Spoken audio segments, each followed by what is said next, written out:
prepare in advance the required tools and materials. It shows as the following: Miller clamp, drop cable stripping device, optical fiber cutter, industrial alcohol, clean room wipers, fixed length device, connector main body, SC cover, tail cover, drop cable.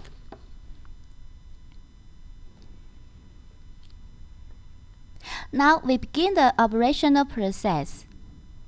Insert the drop cable through the tail cover. Use the tool to strip off the tail sheath. The string length is around 15 mm.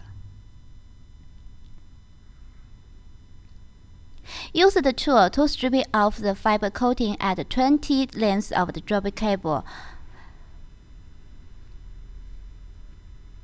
Then gently flip the baked fiber and make sure there's no damage on fiber.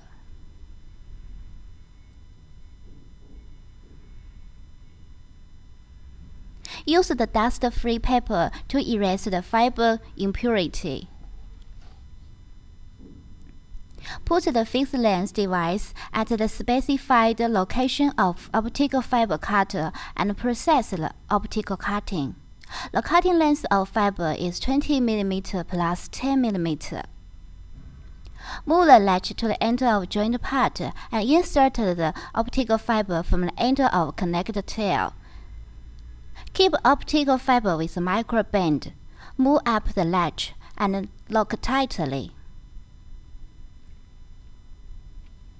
Put on the SC cover and the connector assembly is finished.